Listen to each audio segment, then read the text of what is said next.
your opinions right now have got you to where you are, and I need you to surrender. I fly all across the world just to hang out with Blair. When associates come into the world and they don't spend every second they have because they haven't got businesses, they haven't got families yet, go and observe.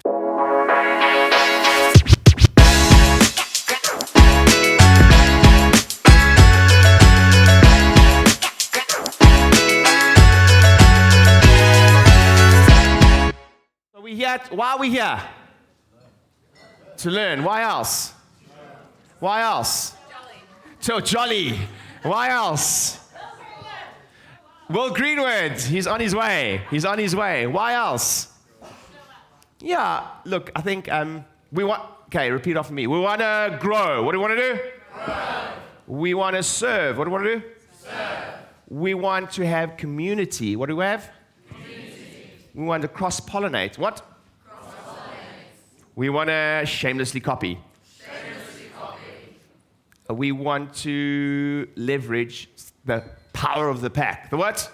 Power of the pack. None of us is as smart as all of us. That's why I played the beehive game. How many of you got some cards? How many got some cards from the beehive game? Yes?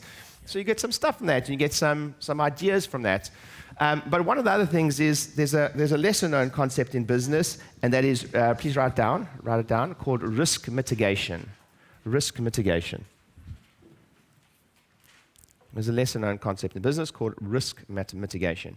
So I'm also trying to, I would say where I'm in my career, to be honest, like most of the stuff I go to now, my platinum masterminds, and I sit there for 2 days, and I have to get my P&Ls, and I go to my masterminds, right? So we sit in a room with like 10 business owners, and an idea of a platinum type mastermind that I attend as an attendee is you really have to do all the work beforehand, not at the event, to get entry to the room. So you can ask my platinum members now, all the P&Ls, by the time they've been with me for 2 or 3 years, they're so shit hot on profit margins, on exactly risk mitigation, their org charts, their etc. A lot of this is about consumption. Platinum is about I ain't letting you not implement. We're going to get you in the room, and once you go to 3 or 4, because it's 3 a year for platinum, and we meet 3 times a year, once you've been to like your 6th platinum, you know who kicks your ass more than me is the rest of the mastermind members.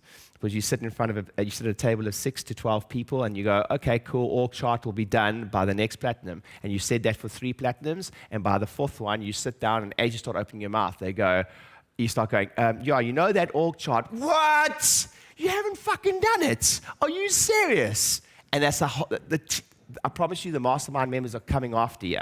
So the level of your life is directly proportionate to the expectations of your peers. Okay?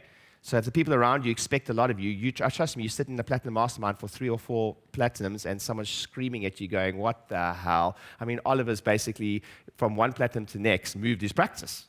It was like, really, think about it, just about, from one platinum to next, moved his practice.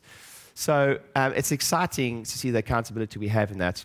But most of the time, I go to these things now, not always for massive growth, but just not to make sure I don't fuck it up. That's what I'm doing most of the time. I'm going to these things so I don't make sure I don't self-sabotage, etc. So I stumbled across this book, which I told you guys about. But before we go into, I stumbled across this book, which is How to Be Miserable. 40 strategies you already use. And it got me thinking, like I've been doing this for, say, 2 to 3 years now at this level. I've been coaching for longer than that, but I'm doing it 3 years. And then I jump on these calls, and I see these things in practices that I can tell you're doing it before you're doing it.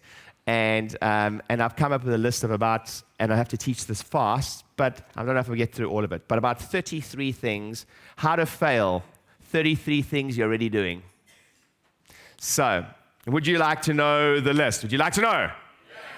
Okay, grab a pen and paper, and then we're going to get going. Before we do that, just a couple of announcements before we get going. Firstly, I want to say, I forgot to mention yesterday, how many of you have done Conversion Alchemy, the virtual version? Virtual, great. So what I forgot to mention yesterday is the ticket price for Conversion Alchemy Live is $747 in the room for you guys. If you've done Conversion Alchemy virtual, you get a free ticket, eh? Just so you guys know. Can that get a cheer? You just have to pay admin fee like you have here. So it's $95. So make sure you grab your ticket. I don't even know if there's 10 spots available yet. So that's the first one I've ever done live in March. Please go grab those, but you need to do that before the end of the room. If you've already done Conversion Alchemy virtual, you get a guest pass access. You just have to pay your admin fee.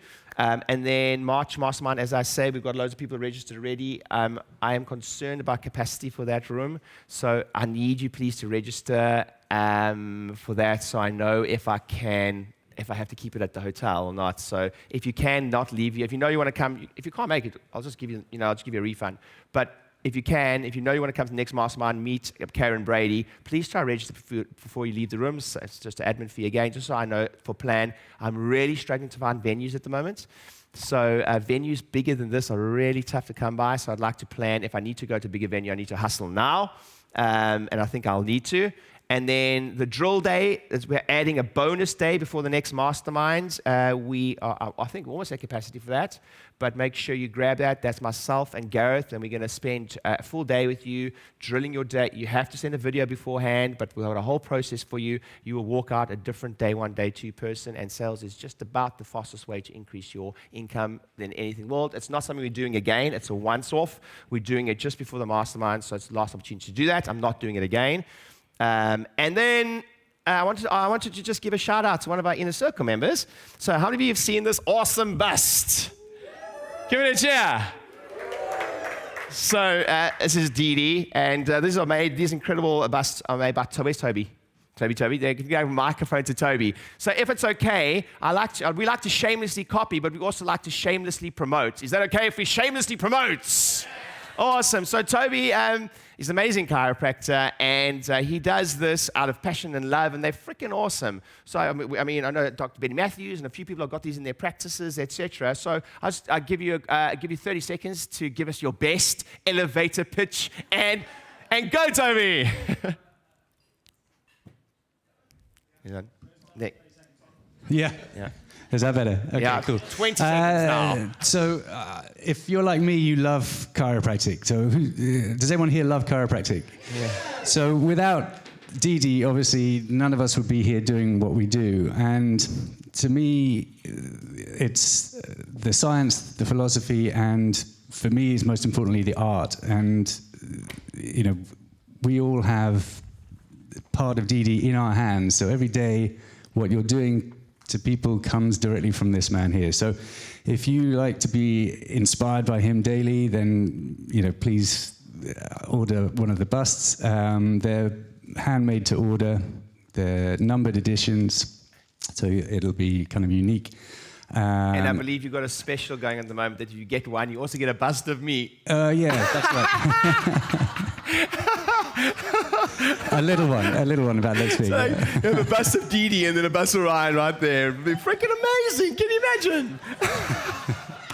But the cost to produce is, or the cost to buy is $695. But as I say, they're made to order, so there's a lead time of a few weeks. But if you're interested, then drop me a line through the Facebook page, or awesome. You can email me, or you can find me somewhere. Cool. How many of you guys think it's pretty cool to have one of these in your practice? Very cool, right? Awesome. We go speak to Toby. Toby's an amazing human being, and it's wonderful to have him as partner here. And we would love to support him. And if you know someone that wants them, etc., please hit Toby up.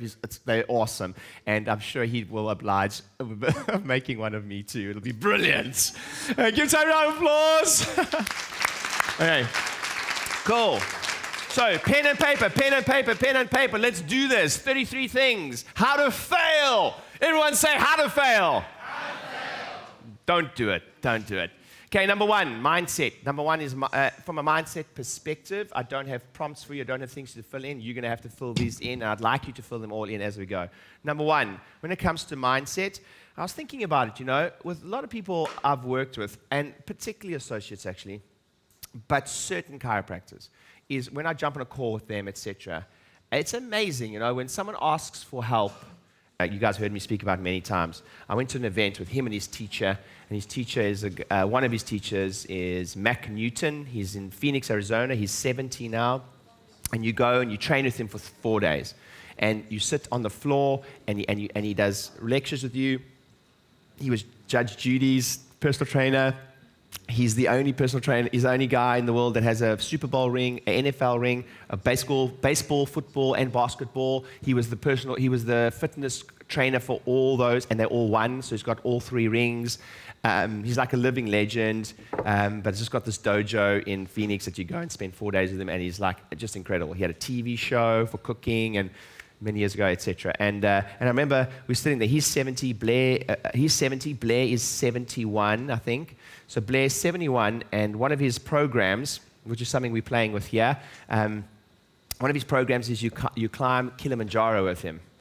So you go up Kili with him, and it's so popular that now he's 71 and he's just climbed Kili twice. He does back-to-back Kilis because, so he climbs with 20 people, and then they stop and they debrief and they train on the mountain as they go up. And something I spoke to John Smith about was to do, I don't know if you guys are interested. If anyone's interested, we'll do it. But we go do a safari in South Africa.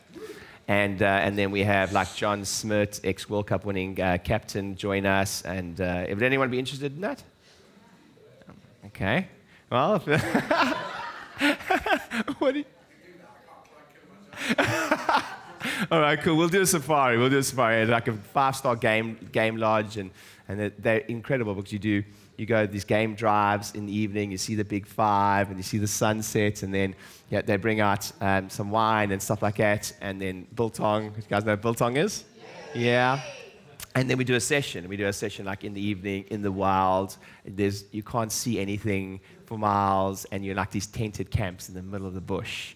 It's just incredible, And then imagine spending the evening with John Smith or someone in politics or something like that. It'd be pretty cool, yes?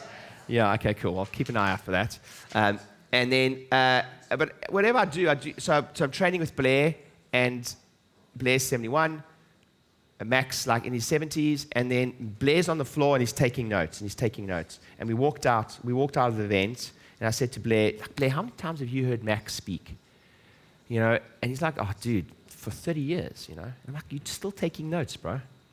He's like, yeah, when you're in the presence of someone you've asked for help, there is an element of surrender that has to happen, right? As surrender, just surrender. Okay, I've come for help. Tell me what to do. I'm going to do it.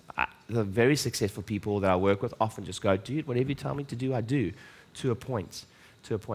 So, but the opposite of that is that when I work with someone and they say this line, it doesn't feel right, or I don't like that, or I like to do it this way. So you'll teach someone something like, okay, dude, that sucks, that. And they're like, but I like to do it this way. And then my thought in my head is often, well, how's that going for you? So my point number 1 is, key to failure is having too many of your own opinions. Having too many of your own opinions. It's a funny one, right? In this context, if you've come to help for someone, if you're constantly going, well, my opinion is this, and my opinion is this, and my opinion is this, and if I'm speaking to someone who desperately needs help, it's at some point you have to go, okay, stop, listen, your opinions right now have got you to where you are, and I need you to surrender. I need you to trust. We've got lots of social proof in this room of it working, but there's still that element of okay, surrender, and we want to hold on to, because ultimately human beings are addicted to being right. Does it make sense? Yeah, so there's an element of surrender. Number 1 is having too many of your own opinions. It's stop. Your opinions are relevant right now in that environment. Try it. If you don't like it, then you can change, but give it a go. Give someone a high five and say, don't do that. Don't do that. Number two. I don't get it. Number 2, I don't get, but I'm just going to make it fast. Number 2 is, key to failure is not observing. Not observing. Just start not observing. I don't get it. We have people in this room on $300-400 a week. We have 7-figure businesses in this room, and some haven't gone to visit. I don't get it. I'm like, are you insane? I fly all across the world just to hang out with Blair. For instance, I will go for my first say 5 years of my career as a speaker, I wasn't a speaker. Do you know I had to pay my own flights, my own accommodation, and beg to be in the room. And I was what they called assistant trainer in training, which basically means I'm paying them to hang around with them. Right? And you rock up to the event, and then Blair goes, okay, cool. Has anyone defluffed the stage? That's a thing. So you get like, duct tape. Now my business is doing 4 or 5 million pounds, right? And I'm like, this is me.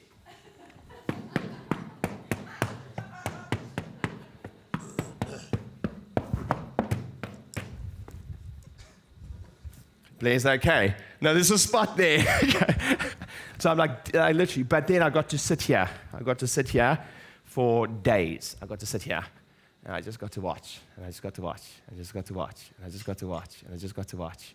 And then it'll be like, he's finished, break. I'll take you to your green room, sir, for your lunch. Thank you. And I'll take you. That's what I did for 5 years, for 4 years.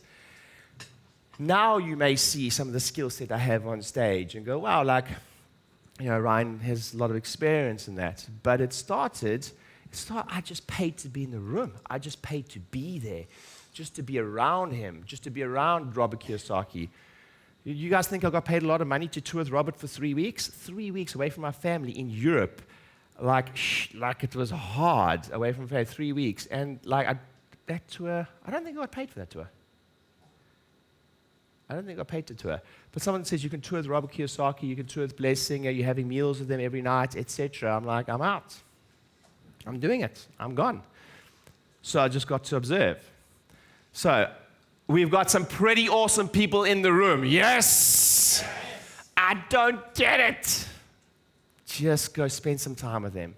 Just go learn via osmosis. Just go to the guy singing high volume, go sit with them. If you're struggling too high, I'm looking at the successful people in the room and I'm going, you're struggling in a certain area. Maybe it's hiring or culture, whatever. Go spend time with someone who's done it already. Felicity's amazing at hiring and culture. Go spend time with them. Go see how they do that. If you need more volume stuff, etc. I mean, Phil, I'm looking at Philip in the room. I look at Garrett in the room. Look at Oliver in the room doing high volume. Look at Lou in the room, high volume, etc. People doing amazing stuff. Go spend time with them. Where is Henry? Henry couldn't make it today, but Henry's got 17,000 followers on Instagram. It's insane. I'm like, physiotherapy practice in West London. I was like, what is this? Dude, this is incredible. I haven't seen this. Go spend time with him. My team's going to go spend time with him to go learn that. So key to failure, especially for associates, I just don't get it. When associates come into the world and they don't spend every second they have because they haven't got businesses, they haven't got families yet, go and observe. So number 2 is key to failure, don't observe. Give that a high five. Say, don't do that. Don't do that. Okay? Number three is key to failure is thinking success will last. Just automatically thinking success will last. Success doesn't just last. You will have challenges. You are going to have blockages along the way. You're gonna have a day. I'm looking at you. I always worry about my beginning, my people who have opened new practices, and it's just, the worst time to ask an associate if they're doing well, like, hey, when they leave you, like, hey, how's it going? Everyone says it's going amazing in the first 3 months. Because you're learning and you're growing and you whatever. And some of you who have got this massive growth, I don't want to scare some of you in the beginning of your careers, but I hope I do scare you a little bit. Because in the beginning of your career, you're hiring, and you're not losing anyone. And then what happens is you lose number 1, maybe that's a shock to the culture. Number 2 comes in, is an asshole, infects 3 and 4. You've got to get rid of 3, have disciplinary with 4. Culture dips a little bit, struggle to find an associate number 2. So the beginning is easy. Because you're learning and it's new. Yes, Rebecca? Yeah, the beginning is easy, right? It's like 4 or 5 years down the road. Time is the most humbling thing in the world. But it doesn't last. Meaning, if the tide comes in, it must also go. So get ready for it. I'm telling you, it's coming. It's coming. Everybody repeat after me. I'm getting ready. That's all you need to do. Get ready. Number four. Big challenge I see when I first work with certain chiropractors is regulatory hyper-compliance. Regulatory hyper-compliance. Most of it is made up. Raise your hand in the room if you sell care plans. Cool. You will not believe how many calls I jump on with potential coaching clients that go, but we can't sell care plans in the UK, it's illegal. Dude, it's 1 in 5, at least. At least. I'm like, where did you get that from? Like, where did you get that from? You know, where did you get that from? You know, X-rays. Cool, whatever it is. Like, no, I can't take X-rays. You can't just randomly X-ray. I'm saying, I'm not telling you to randomly X-ray. Just make sure you have a reason to X-ray. Have you seen the list for reasons to X-ray? If you can't find a reason to X-ray, like, you haven't read it. It's, one of them is 50 plus, right? Like, what are you talking about? You know, family history of cancer. Don't quote me on any of these, by the way. But it's pretty hard to not find a reason to X-ray. You guys understand, yes? So regulatory hyper-compliance is a thing. And it's a justification to justify your current position. It's used as an excuse to justify their current position. Meaning, I can't do X, Y, and Z because the GCC says I can't. So I said, where? Show me. Show me. Where do you see that? Oh, well, it's frowned upon. There's a big difference between frowned upon and not compliant, which brings me to that next one. What number one?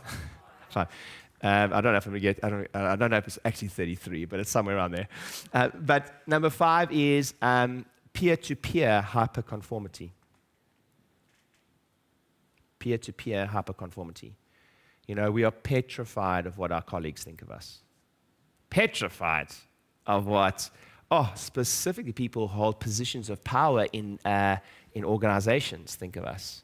Oh my God, what if so-and-so disapproves with my advertising, etc. Petrified. And it absolutely, I went to a conference once, I'll never forget, there was a guy on stage and he was a dentist. He was a medical doctor that had retrained to do aesthetics, if you will, / dentistry. And he was outrageous. His advertising was outrageous. And basically stood up on stage, and I think it was like $3 million a year. $3 million a year. And he basically just showed all his advertising. And he was like, yep, I've been sued 4 times for that advert. Yep, I've been sued 5 times for that advert. Yep, I've been, all by colleagues, by the way. All by other dentists that were jealous of him that he didn't have the full qualification, but had enough qualifications to do the thing. So peer-to-peer hyperconformity. Now, how many of you see animals in the room? Animals. Okay, cool. So what I'm about to tell you is going to piss you off. You know, Tony Robbins talks about this all the time. Very seldom is the highest qualified person the highest income earner in any industry. Almost never. So I have a friend, and he used to be the CEO of, CEO of British Airways, and then he became board member of Liverpool Football Club, etc. But one of these guys got chauffeur-driven, etc. It was interesting. And let's say he starts adjusting at 8 in the morning. He practices in London, and this guy could only come at 7:30. And he was like, I just had a hunch. He's like, I'm just going to open up for him. So he opened up for him, and he gets adjusted once a week, or once every 2 weeks, or for years. And he's lying on the table one day, and he says, "Hey man, look, I don't know if do you see horses?" And he's like, "I'm interested in it, but I don't see horses. No, I don't adjust horses." And then he said, "Well, actually, my chiropractor is retiring for all my race horses." And he's like, "You should go observe him one day." And he was like, "Oh yeah, whatever. Yeah, yes, I will, no problem, whatever." And he said, true story. He came back for his adjustment 2 weeks later, and had he gone to observe him yet? No, he didn't reach out. And he said, seriously, he was just a high-value client, and just out of sheer embarrassment, next time he lay down, he said, "Did you get hold of," whatever his name is, John? And he was like, no, but I'm actually phoning this afternoon because we were so embarrassed. So he was like, "Oh, fuck, I really want to go observe this guy. Stupid, I don't want to see horses. You know, I can literally never touch the horse in my life." And anyway, so he goes along, he phones this guy, and there's this old guy that's been adjusting horses for years. I don't know who he is, but looks after all the top race horses, Grand National winners, etc. And he goes and he spends time with him. And within minutes, the guy's like, look, I'm out, I'm retiring. I'm looking for someone to mentor to take over all my horses. And he was like, do you want to do it? Now, he's got no horse qualification. He's never adjusted a horse in his life. He's never shown interest in it in his life. And he just said, cool. Just said yes. Fast forward 10 years. Today, he drives a Bentley. His house, he specifically bought his house just so his house it was an art gallery. The art gallery is basically exactly like this. Actually, his lounge is the size of this room. Okay, so it's an open plan kitchen lounge with like pillars and stuff, and these two little weird rooms. And like it's small, but like this is you walk in, and this has all the meetings with all the racehorse owners. So they drive to this amazing art gallery and have horses. And like today, I've seen the wads of cash. Today he gets paid around anywhere from 30 to 50,000 per owner to manage a horse per year. I've seen the wads of cash. He doesn't get paid per adjustment. He gets paid in big wads of cash to manage these horses, and now he manages the whole medical team. So now he's got extra machines on call. Now he outsources to all the vets, and he outsources to this, and he outsources to this, but he manages the whole thing. But I swear to you, almost nobody in this room, including myself, would have said yes to that opportunity. Because why? Does he have a horse adjustment qualification to this day? No. And he gets paid more than any veterinary chiropractor on the planet, just about. He is probably netting $500,000 a year from looking after all the. And then he knew like the Arab horse races and knew the English horse races, but they didn't know each other. So then he was like, I'm going to start introducing them for breeding. And then he takes a percentage of that. Clever, yes? But I'm telling you, if I'd been offered the opportunity, I would have gone, sorry, I can't help you. I don't have the qualification. Why? Because I was so petrified of what other people think of me. And he's got his ways, and he outsources, you know? Anyway, so peer-to-peer hyperconformity will absolutely keep you small. It'll keep you small. I promise it'll keep you small.